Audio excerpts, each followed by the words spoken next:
89 of All Killa No Filla podcast with me, Rachel Fairburn and Kiri Pritchard-McLean. Just before we start, we'll do our usual disclaimer. This isn't hero worship. We do this podcast because we have mutual interest in serial killers. As long as we are doing this podcast, it stops us from writing to them in prison. Yes, episode 89. We don't know how many. I think this will be a one-part, all right? I think so. We'll see as we go along, shall we? Let's see what happens. This is unusual for us because we're doing a killer that we don't know who the killer is. Yeah. We usually avoid these. Unsolved. Also, I think it was a suggestion. It's been suggested a few times. And I always remember there was a woman that we met the very first time we ever did live shows in Edinburgh, when we were in the very sort of little Cowgate weird room upstairs. Getting mushroom on our lungs doing that. Yeah, and very nice woman that was talking to us afterwards. And I always remember that she said that her mum, when she was young, had a run-in with the Monster of Florence. What? Yeah, I can't... See, this is it. You know, at the time you go, oh, I must remember that story, and now it's gone out of my head. How do you forget something like that? I don't know. But if you are listening, still listening after all these years, shout out. Get in touch. Well, interesting you say about that. I keep forgetting to mention this, but as you may or may not know, I'm on tour, and I met someone at a tour date in Durham who was like, I messaged you on Facebook, which is the worst way to get hold of me, no critique, because I just don't check my Facebook messages, because that's where particularly thick and mad people try and access you. Is that fair? I think that's absolutely fair. Yeah. So I hadn't looked, and she was like, I sent you a message on Facebook about something that was interesting that I thought you might like. And I was like, oh, right, I'm really sorry. So she ended up telling me in person a story that's great and relates to the podcast. So then I sort of was like, oh, I'm going to say that on the next podcast. And then obviously I forgot about it because I've got a terrible memory. But then I was on my Facebook for some reason the other day and came across said message. I think I was looking for something. Someone was like, oh, I've messaged you this. So I had a look and found this message.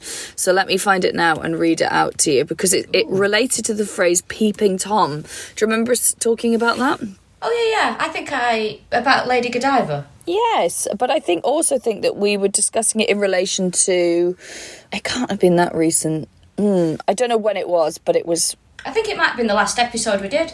No, it wasn't. Familiar. Because it was before that. Oh, by the way, have I told you I've been added into a workplace WhatsApp group in New Zealand?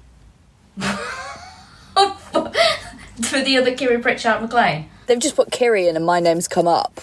Oh my God. And they haven't read the rest of it. There's no other Kiri Pritchard-McLean. She's checked. Brilliant. So I'm just, every now and then I'll get a message being like, hey, can you cover fitting rooms today? So-and-so's not well. And I'm just like, yeah. That's so funny. While we're on the subject of getting in touch with us, I will just say this. If you do email us, I look after the emails, but I need to do something on it. The emails are an absolute cesspit of spam. Oh, really? Which sounds delicious. So I'm going to have to do something about that. But also, somebody did send a message the other week, which I did send a snotty reply to, and I stand by it. Basically, somebody took the time to get in touch, finding our email from Twitter, composing said email, and slagging somebody off that is a colleague, and I'd say friend of mine, possibly yours, I think you've met him, that I was on a TV show with. Don't do that. Oh, really? Yeah. Who was that? It was... Saying what? Basically, the email said, oh, hi, just catching up with... that isn't as funny as he thinks he is he? Well, you're not as edgy or cool as you think you are, mate, because we all know each other. And yeah. Sometimes even if it's this comedian that you don't find funny, you probably have respect for them anyway. I've got a weird thing about this. I'm quite protective over other comedians. Yes, that's providing how I they're feel. not doing harm to other people.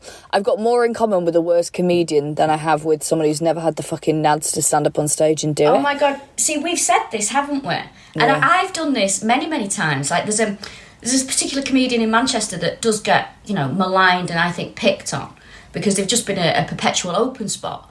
And I've stuck up for that person many, many times, especially on social media when people are having a dig. Not to his face, may I stress, behind his back. And I just think, like you said, I've more in common with him than, a lot of other people. And I just think, you know what, if you don't find somebody amusing, just shut your mouth. Because also what they have to appreciate is, I think another reason we have a sensitivity is someone somewhere is sliding in an inbox of someone else saying, oh my God, you're on with that Kiri Pritchard-McLean. She's, she's this, she's that. And you would hope that other people have solidarity as well. Not that that's why you do it, but... Yeah, I know. I mean, the thing is, I'm pretty fine about it. I always think, well, if you don't find me funny, you don't find me funny. If you don't find me funny, you're not the kind of person I want at my shows anyway, because you're probably a cunt. So... it's fine, it is subjective, but don't take the time. You're not getting anything started, you're not going to get any gossip, because we all know each other. Yeah. I found the message. Oh yeah, go on. So this is from Abby Ashcroft, who messaged me in February. This is how bad I am at looking at messages. Oh, God. Saying, hello, I'm really looking forward to coming to your gig in Durham in March. Can't wait. I've just listened to the All Killa No Filla and have heard you and Rachel question a few times whether the concept of the peeping Tom is still going on, or whether it's now outdated with online culture. Well, since you're coming to Durham in March, I thought you might like to know about a local peeping Tom we had in 2018. Ooh. Keeping it fresh. Named the Haribo Flasher. I shit you not. Long story short, he was a uni student who hid behind trees on the riverside eating Haribo and playing with himself until he would see a female runner, and then he would jump out from behind the tree and flash the unsuspecting female, who would, of course, keep running. Hate him. The police eventually found him and arrested him, having found a receipt for his Haribos behind a tree and tracing it back to the shop he bought them from and following him from there the next time. Wow. It was the first thing that came to my mind when I heard you chatting about peeping Toms on the podcast. Just in case you don't believe me, Google Haribo Flasher. I'm not doing that. No, I mean, Abby, I believe you. Google massive penis Haribo by a canal. He didn't have a massive penis, I bet. Well, I'm glad he's been caught, because he sounds a fucking wanker. Oh, I'll just finish this message. She says, just in case you don't believe me, Google Haribo Flasher and you'll see the news articles about it. Hope you're looking forward to coming to Durham. It's safe, honestly. Thanks so much for your comedy. My best and I, huge fans, Abby. And then she says, P.S. I'm sorry if you get a lot of weird emails, etc. Hopefully this message finds you and isn't just put in the freaky shit pile.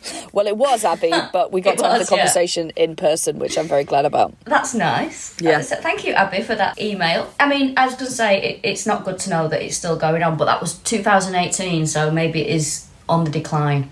Yeah. A good bit of policing as well. Credit where it's due. Yeah. I mean, I hate to give them credit, but yeah, fair play. It's weird that they sort of I don't know how soon they clocked that he was a Haribo eater. I guess he must have just left his packets. Oh my God, Rachel, he was a litter bug as well. Oh, I hate him. And also, do you know I don't eat Haribo? I'm not a fan of sweets really anyway, but I can't eat Haribo. It gives me a migraine. Why? All them hooves? Don't know. There's something in it that gives me really bad headaches. Interesting. Do you know what? Interesting. Also, interestingly enough, they do vegan Haribo now, don't they? Do they? Yeah, they do vegan Haribo. I'm thinking of, I was vegetarian for a very brief period in my life. I'm thinking of going vegetarian again. Are you? Yeah, I'm getting to that. I've always been a bit like this, but it's the animals. I'm getting a bit sort of like, oh, what am I doing? Really? Yeah, I feel part of a chain of cruelty. And I hate it. I really hate it. You know, it's like I was watching a little video of a of a little pig the other day doing something cute, and I was like, how can I? What am I doing? Pigs are the ones, aren't they? They're tricky. Yeah, well, it's all of them really, but I just think I'm just going to start replacing some things with alternatives for a start. But I've started drinking soy milk anyway. Oh, really? I know you say it's Yeah. everything, but as someone who grew up as a daughter of a sheep and cattle farmer, sheep deserve everything they get. Sheep behave like they've just, like those lads that are too strong, had 6 pints and has just been kicked in the head. They will always make the worst decision for themselves and the people around them. I hate sheep so much. Well, Eat them. I have to say, sheep are the one animals that, well, one of the, there's quite a few animals I don't eat, but I don't eat sheep. Really? At all. I don't eat lamb, I don't eat mutton. I don't eat anything sheep-based at all, no. They're fucking maybe morons. They are so stupid. They are so stupid. They're just like, almost some of the breeds are a bit nicer, but like almost every, give me a cow over a sheep every single day. Even though obviously a cow is scary and could do more damage. A sheep is just a stupid, hammered, fucking stag do kamikaze pilot arsehole. They're awful. Oh, justice for sheep. No. Yeah. Justice is when they've had their fucking throats cut and they're hanging upside down in the abattoir. That's the most brutal thing you have ever said. Not just as a vegan, as a person. I know, I mean, but let's not pretend that that's not how it all, you fucking get your Sunday dinner. Like, that is what happens. Yeah, I know. But for you to say that the only good sheep is a dead sheep, in your opinion, absolutely brutal. Anyway, we should get on with this, shouldn't we? Yeah, sorry. So, the Monster of Florence, known as other names, Il Mostro. Il Mostro. Yeah. The Surgeon of Death, the Monster of Florence. So there we go. The Surgeon of Death's a bit long-winded, isn't it? Yeah, but I kind of see now, because the main thing about this case was that he used to... Well, he had the sort of... obviously, we're presuming gender here, but it was a man. The MO was he'd sort of operate on moonless nights, usually on a Friday night or a Saturday night, a day where people weren't in work the next day. So they... Oh, that's considerate. Is he thinking of the workplace there? No, he's thinking he doesn't want to be late for work. Because also the only time he ever killed on a Thursday was when there was... I think the next day was like Labour Day and it was a national holiday. Okay. He would operate on the moonless nights, so when the moon was at its smallest, so it was as dark as it could be. And he would basically shoot couples in their car. The main reason why he was murdering them was to get to the woman to... eviscerate Mutilate. her. Yeah, and he'd basically remove their wombs, so that's where the surgeon bit comes in. Now, there's a little fact here. I'm going to tell you, I say fact, it was something that I read in an article that was given as fact, but it's a fact that also sounds like a slur. So, a third of Italians are conceived in vehicles, which... I don't... Because of... I mean, it might have been back in the day. Oh, do you know what? Yes, because I read about this, and it's because lots of them live at home with their parents until they can afford to, often after they're married, and they can afford to move out. So which means that, lots of, like, young couples and newly married couples, the only privacy they could get is to go and have sex in their car. And because of it, it's such a religious country, and there's so many... And it still is. There is a strict, a lot of Italians are like, no sex before marriage. Have I told you one of the many racist things my father thinks, but about his Italian one? Go on. This will probably be, like, a urban legend that he's repeating as fact. But my dad told me that you can tell Italian men because they comb their pubes over the top of their trousers. Just another bit of xenophobia that my father has falling out of his mouth at any part of the day. Yeah, but can I ask a question? Why? Well, I think he was sort of implying that it's because they're sort of, like, virile and they want to show that they've got loads of... I mean, it sounds like my dad's insecure about his pubic hair, right? But he's sort of like, they comb their pubes over the top of their, like, white jeans. I was like, right. I don't know why you're telling your 9-year-old daughter this, but there we go. Honestly, I don't know what... It's really made me laugh, this, because it's such a fucking funny thing. Well, my deepest fear is I've said it and people were like, oh, that's a, like, fucking neo-Nazi anti-Semitic rumour that's rooted in this, which also would stack up knowing my father. He's not the brightest man. Fuck me.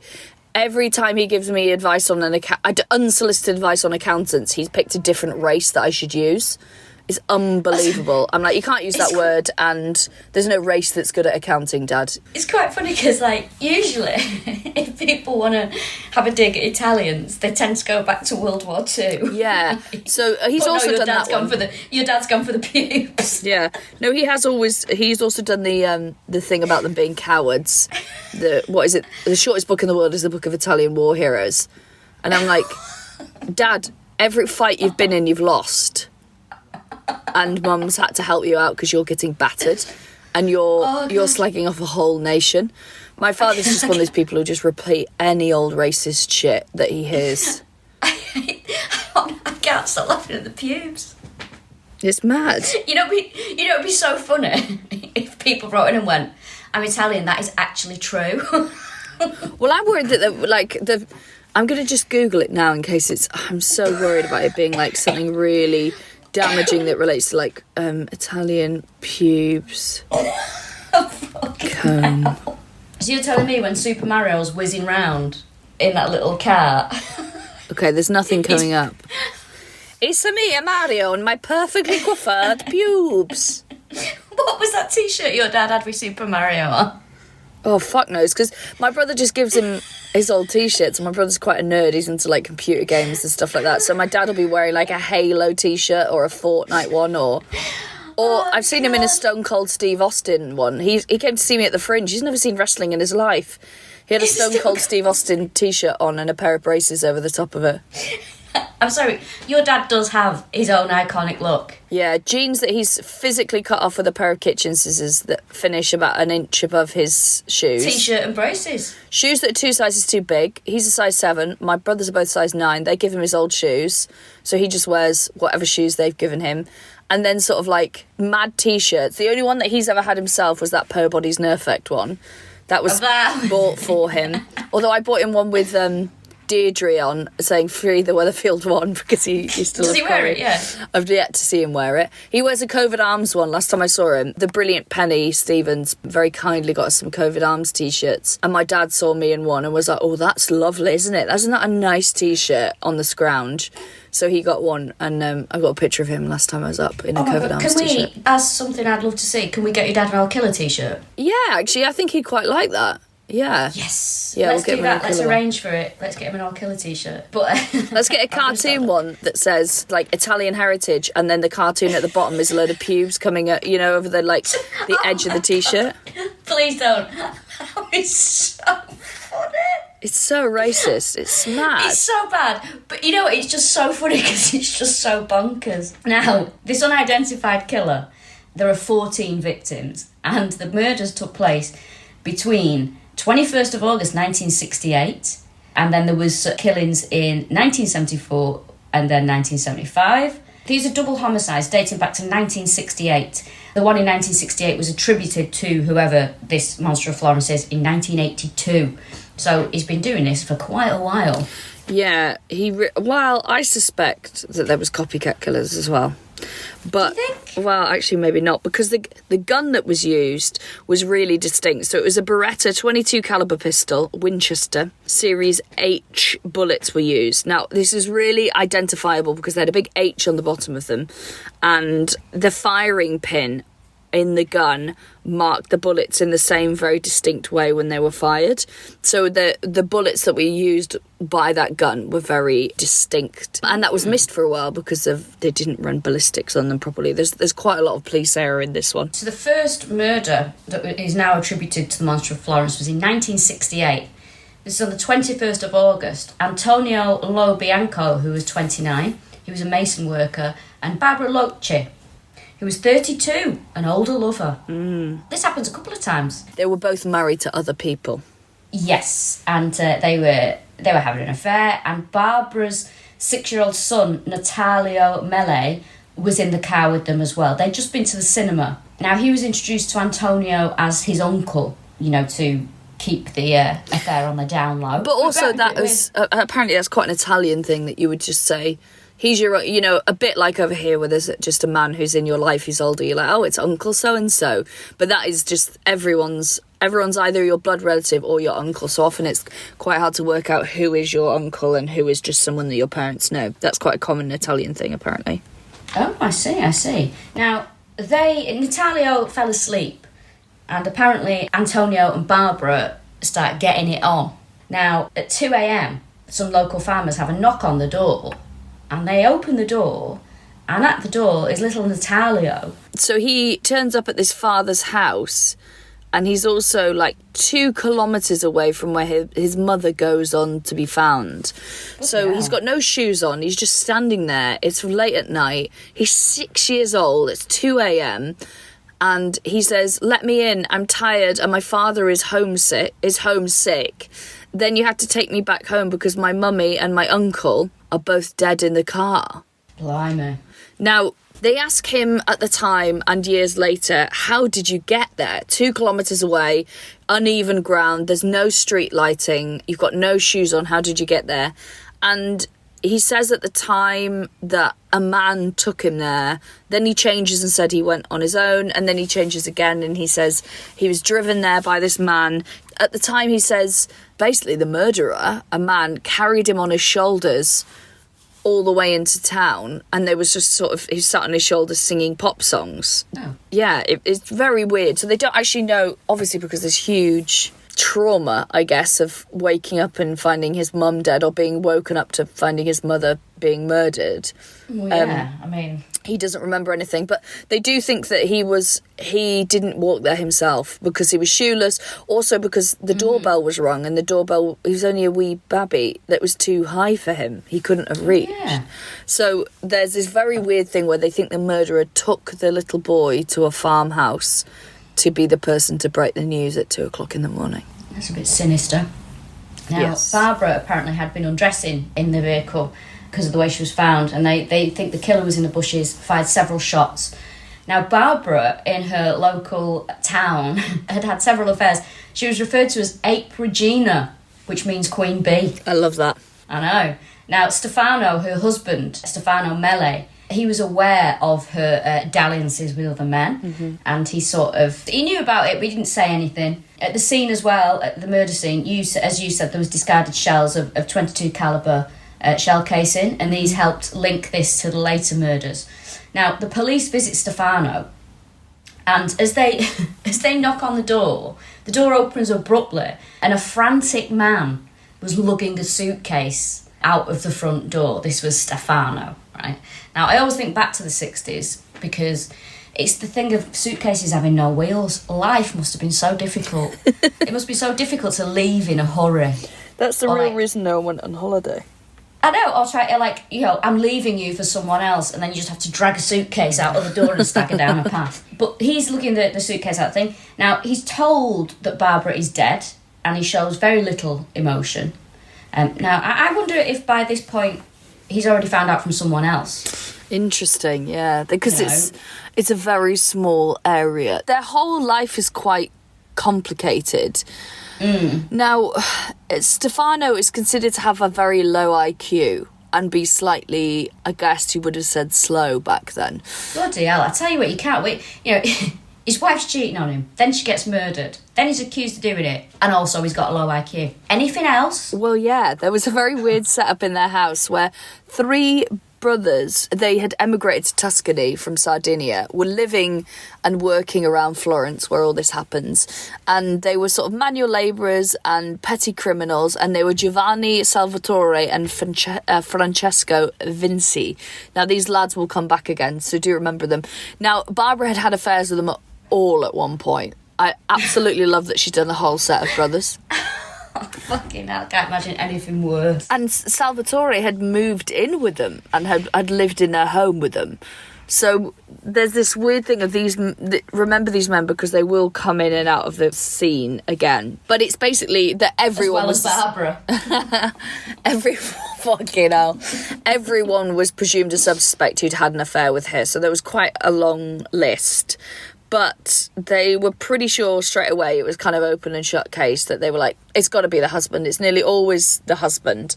So there's quite a lot of evidence. So there was a glove that had showed it had been used on a gun that had recently been fired. He did also confess, but he then retracted his confession, then confessed again, and then also said, okay, I did it, but those brothers were involved. And then He said, the way he confessed, he said, I killed my wife and her lover because I was tired of being humiliated.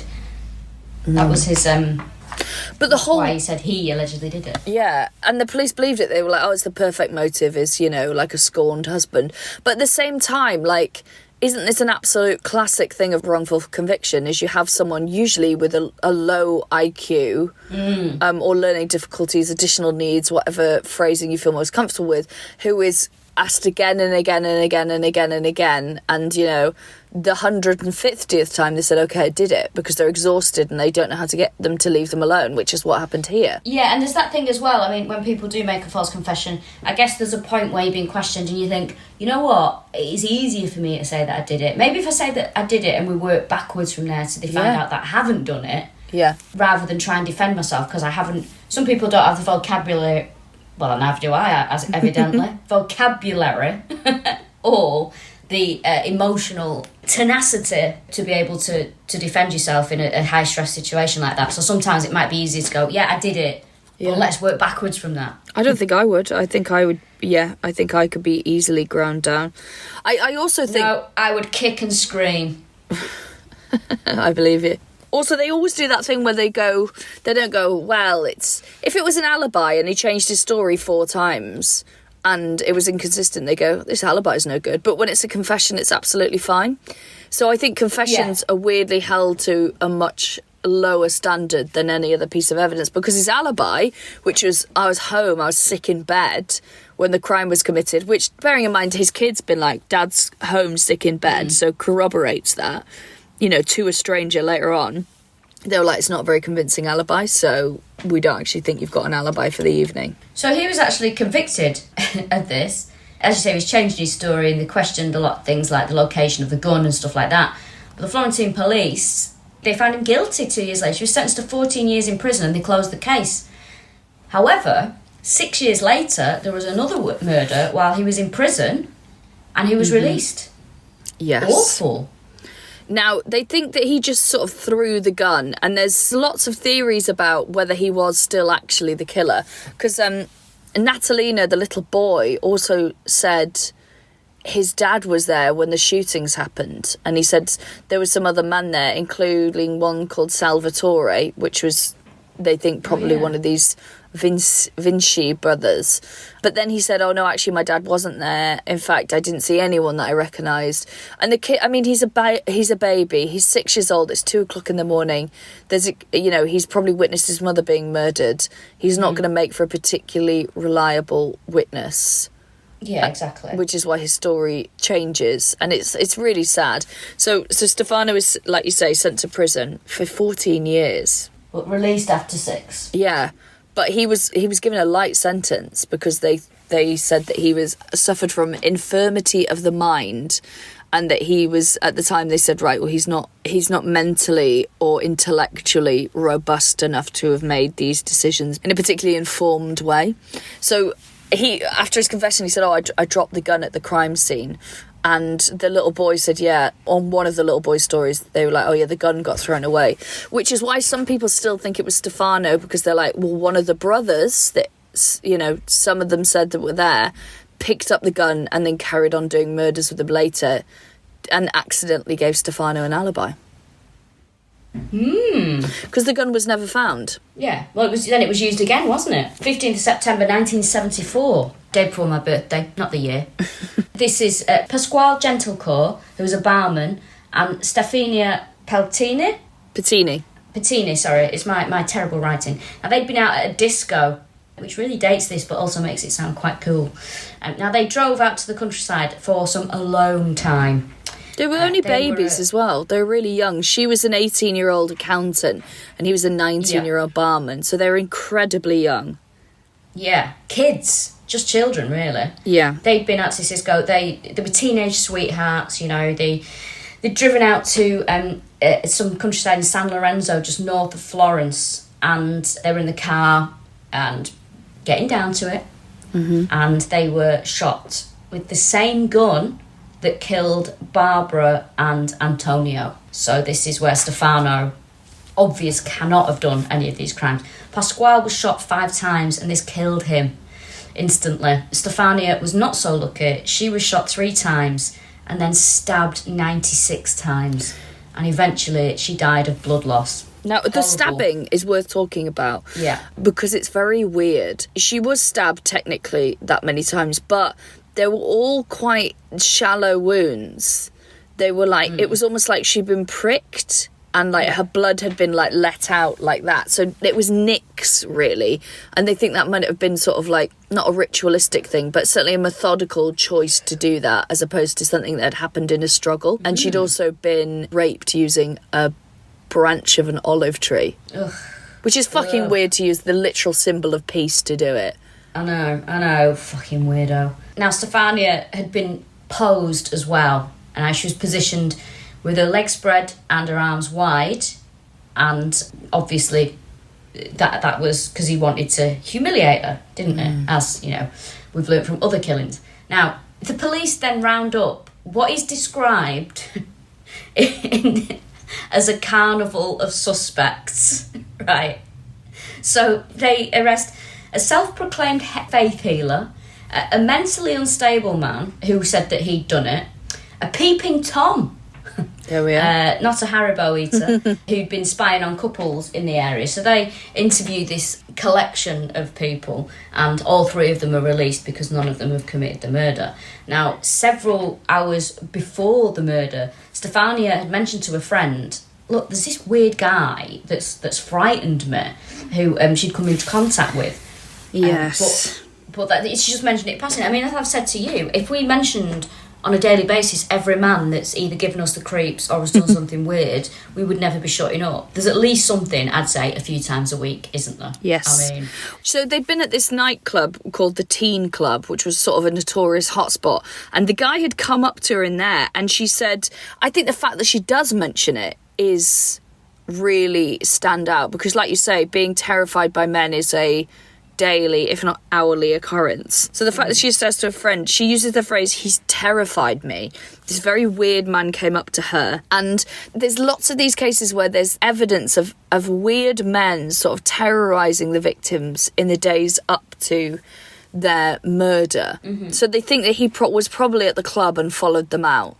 And also there was, because she had been sexually assaulted with that olive branch, they assumed that the guy was impotent and hadn't been able to actually sexually assault her himself, so had done it with an olive branch. Ugh. But in the few days, maybe like 3 or 4 days before they was murdered, Pasquale's mate said, oh yeah, I remember him saying this man had been following them, and it was very strange. He was having a driving lesson. This is 2 days before he was murdered, and this strange man had been following them and come up to him and had a go at him and was just being really weird, and they sort of like drove off.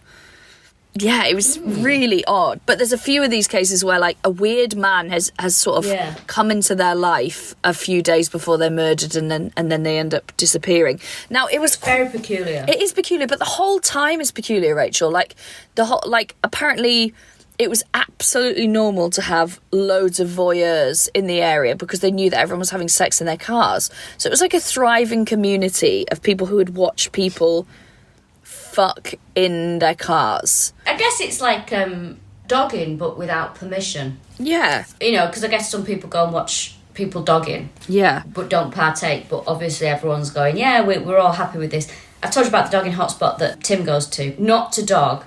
But there's a dogging hotspot in Lincolnshire, and for some reason Tim has become obsessed with it. And sometimes just diverts to go past to see the doggers, like they're a tourist attraction. Jesus Christ. That's on Tim, that's not on them. Apparently the actor who plays Phil Mitchell was caught there once. Really? Steve McFadden, yeah. Well, it's all consensual, leave them to it, I say. Yeah, but I mean, it is, but also it is an outdoor area that people drive through. Can you just, just fucking go and do it somewhere secluded that isn't just off the main road? Okay, fair. Just keep your fucking peccadillos to yourself, please. Getting your rocks off isn't a human right if other people are being Fucking inconvenienced. hell. I'd have that on a t-shirt. Yeah. But apparently this being a peeping Tom or a voyeur was incredibly common. Because people were having sex in their cars, people would really lean into it, and there were people who were like semi-professional. So they would basically go out like 3 or 4 nights a week. They'd bought special binoculars, they bought night vision cameras. Oh my God. And the police recognised that they actually had a network of witnesses here. And so they were like, was there any voyeurs acting weirdly in the area? And the guys were like, yeah, fucking loads of them, as it goes. Hey, weirdo, who's the biggest weirdo here? Basically, yeah. So it's like this just very strange situation where they're trying to find out who's the creepiest creep. And in fact, one of them does come up in this story because he becomes a suspect because he sees a set of murders before the police do, and they're like, how did you know where the body was? But it's because we'll get onto it, we'll get onto Enzo later on. Now there are no suspects, nobody's got any information, the trail goes cold again, and everything goes quiet until 7 years later. quite a long time. They think that maybe because it was such a long time between killings that the killer had moved elsewhere during the time. Yeah. Maybe he was in prison. I mean, who knows? Yeah. This was June the 6th, 1981. Carmela Di Nuccia, who was 21 years old, she was a shop assistant, and her boyfriend, 30-year-old Giovanni Foggi, who was a warehouse man. Now, they were in the car. They were engaged, and they'd gone out in the car again to, a bit of privacy. And it was, it's awful. Giovanni was stabbed 3 times, and they were both shot as well. Now, Carmela's body had been pulled from the car and positioned like Stefania. Her jeans and her shirt had been slashed as well. Now, a very gruesome fact about this murder. This is the first one where this happens, isn't it? Mm-hmm. This is horrible. Her vagina had been removed with a sharp instrument. Now, it's horrendous. Medical examiners said that the killer must have had some skill because of being able to remove the pubic area, and it became his signature move. I mean, I don't know how I feel about that. They must have had some skill. I mean, it's not like, removing an innard, is it? No. It's pretty much there. It's just horrible. This is where things start to change as well, because they start to see patterns. So they had been to a nightclub as well, the Anastasia Club. But there was also a lot that was unusual about this crime. For a start, it happened in the autumn, not the summer, which historically the other murders had happened in the summer. Mm-hmm. And it was on a Thursday, but it's because the next day was Labour Day. So it always happened on a Friday or a Saturday where people weren't in work the next day, and they think it's because the killer didn't want to be late for work, so, as opposed to the fact that they thought that the bodies would be discovered later. Do you know, I'm going to say this, I think is an absolutely bonkers thing that adults do to other adults when you still get told off for being late for work. I find it an absolutely bonkers scenario that grown-ups tell off other grown-ups for being late for work. Do you know what I mean? I think because it's usually beyond your control. Like, I remember all the times, like, I'm usually really early for stuff. I'll bang on time, and I hate being late. And like when I remember being late for work, and it was always you're at the mercy of public transport, traffic. It doesn't matter what time you leave, and it'd be like, oh, you're late again this week, and you'd be late by like 4 minutes or something. Yeah. Do you know what I mean? And I just find it such a bizarre thing. But it's like the facts of like, I remember being late for work. I've been late for like work twice in a week, and I'm talking by about 3 minutes or whatever. And of course, a manager likes to exercise their power in inverted commas. And the boss said to me, well, you really need to think about leaving earlier. I was leaving at 7 a.m. to get to a job that started at 9:15, right? Fucking hell. Do you think I want to get up at 5 a.m. to get to this fucking den of cunts that I hate? What kind of fucking punishment? What is this that I have done in life that you think I want to do that? Yeah. Anyway. I think sometimes they just think that's like good managing. No, it's absolute trash. Do you know why I always think, like, little things like that, if somebody's late by a few minutes, let it go. If it happens consistently and constantly, pull it up. If someone's late by an hour every day, fucking sack them. But, either side of it, imagine getting up at 6 a.m. to get in for 9:15 to a job you fucking hate. Am I not a human? I'm just a number to you, aren't I? Fucking hell.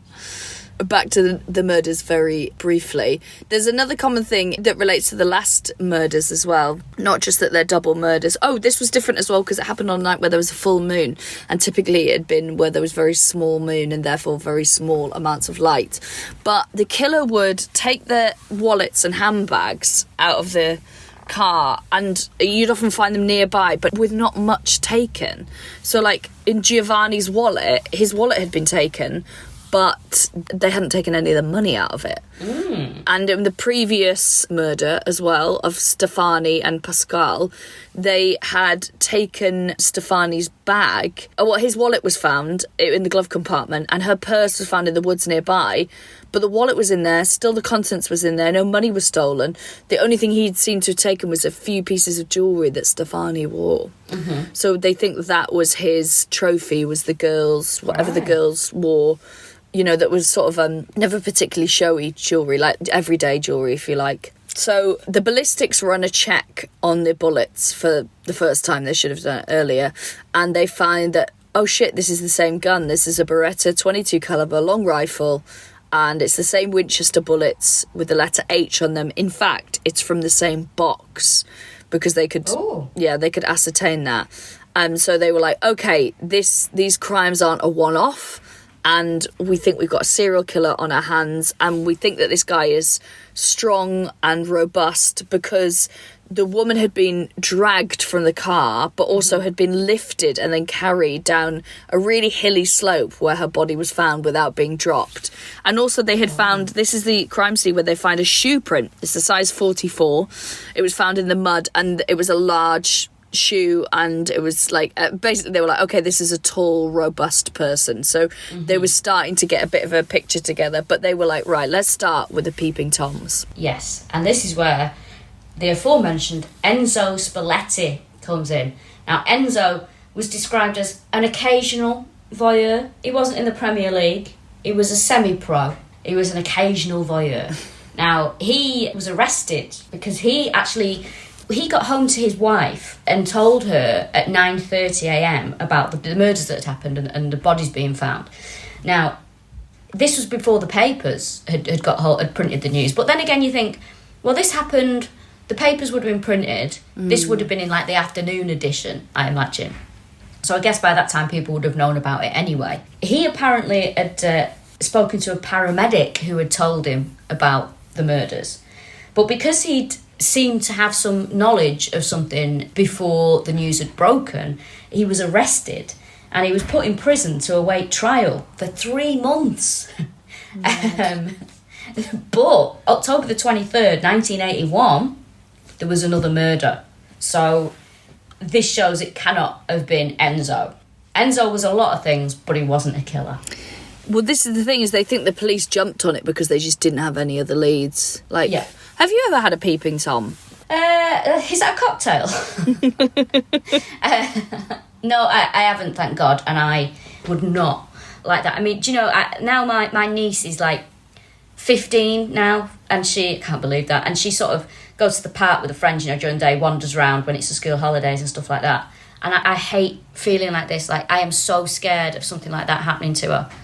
Do you know what I mean? Like, I think about things like, I've got this sort of weird height, because to me, my niece, even though, you know, she's becoming a young woman, she's still a 3-year-old kid to me. And I'm like, oh, why is she in the park walking around with her friends?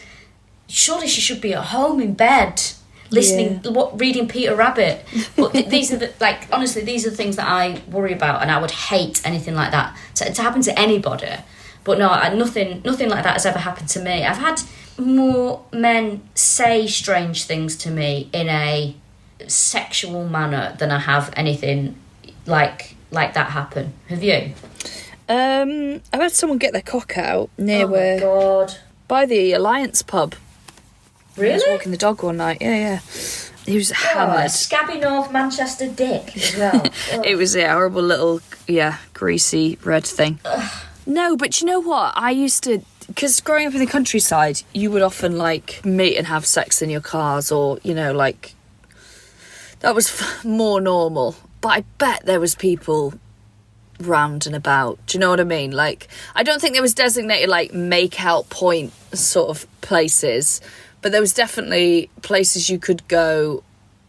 I don't know. I wouldn't be amazed if someone had seen me wank someone off in a car. My God. That is the working title of my autobiography.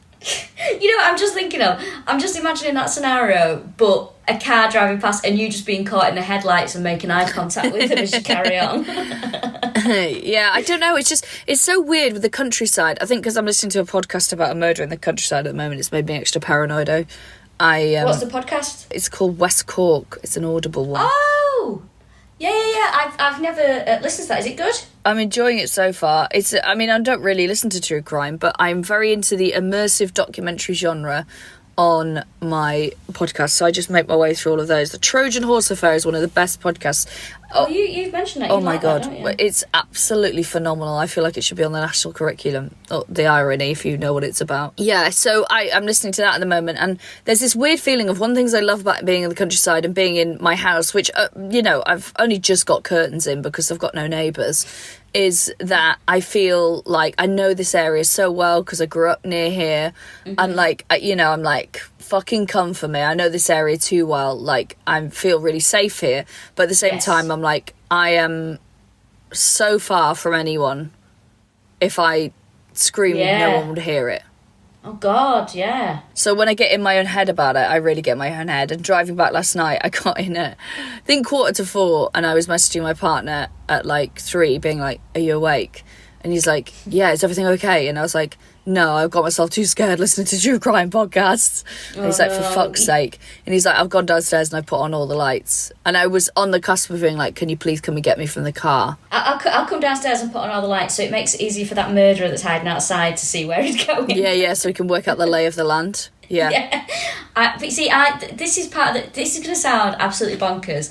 My Auntie Trish, who I absolutely adore. Favourite auntie? Absolutely. She would not drive at night in case she, and this is, I quote this, saw ghosts in the back of the car, right? Now, we used to laugh at her, and as a woman who can drive and has passed the test but hasn't, driven for about a decade, I now, if I'm being driven through country lanes or whatever, I'm like, I don't think I could do this on my own. I think I'd be too frightened. And I think, all the things that get in my head, like, murders, ghosts. I'm to be honest, I'm more frightened of the supernatural than I am actual, murders or whatever. But also, it's animals and stuff. In the countryside, and animals jump out and a rabbit will run across and stuff like that.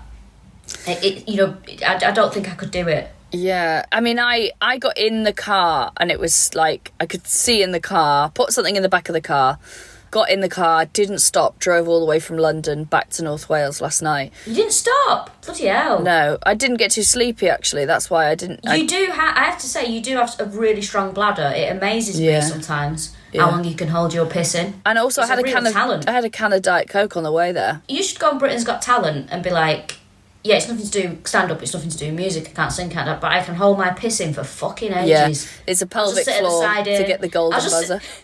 I'll just sit on the side here while this bloke juggles these tables. I have to drink absolutely loads and loads of water to wake up in the night and need a piss. That's what the Native Americans, to get up, they would drink a lot of water at night, and that would naturally wake you up.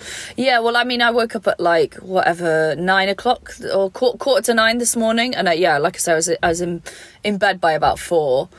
So late night, but I don't have a lie-in because I get up because I need a piss. But I also hadn't... I had a piss when I got in, so yeah.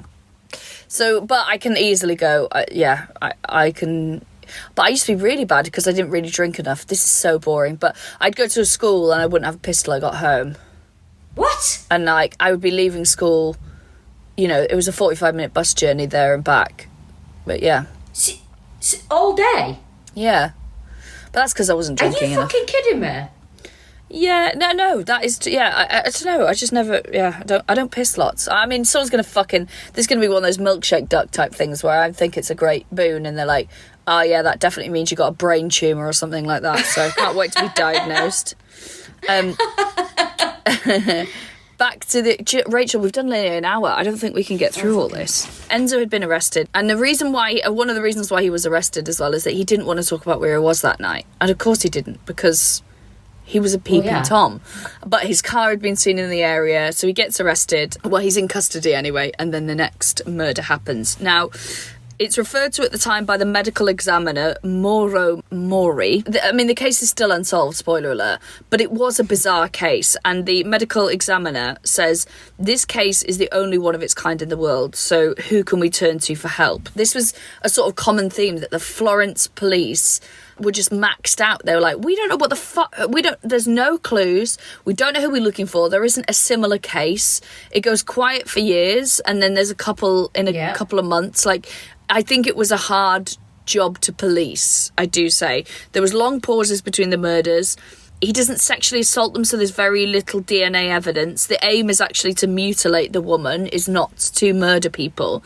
That's the way he can mutilate them. Also, these murders were planned. They're not impulsive. He waits for hours and hours and hours in the dark for a couple to come along, or he finds the couple, follows them for a couple of days and waits for his time. Plus you've got loads of fucking mad peeping toms everywhere. It's an unusual case in an unusual time, and that's where we will draw a line under it, and then we'll come back in 1982. Do you think June 19th? Well, we've got October 23rd, 1981. Oh, yeah, That's the murder that gets Enzo off. Yes. Excuse the expression. So we'll come back with that one. I mean, two-part, plenty to talk about. I mean, more than I thought on this one. Yeah. As per. Yeah. Also, I just talked about my bladder for ages. We're on sale. Our Edinburgh show, I think it'll probably be sold out by the time this goes out, but our Edinburgh show, one night on the 16th of Edinburgh, is officially on sale. You can get tickets for it from the Pleasance website. If you buy from Red Fringe, they take they take 3% commission and don't do anything for that. I've got strong views about the Ed Fringe. Just got to say, if you are going to the Edinburgh Fringe, just ignore the Ed Fringe website. Because, they're not even having an app this year to make it easier for people. So there's literally, basically, they're just fucking people up the arse is what they're doing. And we cut a huge section last year when we talked about the massive moral implications of how they behaved over the couple of years, and we cut it out. And if you can, always buy direct from the venues. It's better for the artist, it's better for the venues. So if you head to the Pleasance website, you can buy tickets. They've put us on as the last show in the massive grand venue, which means it's going to be loads of legends, and it means that they've let us go on for a bit longer. So no idea who we're going to do yet, so if you've any suggestions of who you'd like as a live show, do let us know. Well, we're going on Instagram Live tonight, so we'll ask people then, I think. Also, our solo shows are on sale. Mine, I'll be there for the entire month of August at Monkey Barrel at the Hive at 5:40pm, and you can get tickets from the Monkey Barrel website. Yes, same here. I'm there with an hour version of my Home Truths tour, so you can come and see that. I'll get into it in my latest newsletter, why I've gone with Monkey Barrel and what that means I can kind of do pricing wise. But tickets for the 15th and 16th for both of us have nearly sold out, because I think people are making a day of it. We don't clash either, so you can go and see Rachel, go and see me, and then go and see the All Killer show if you can fucking bear us. Can you? For that amount of time.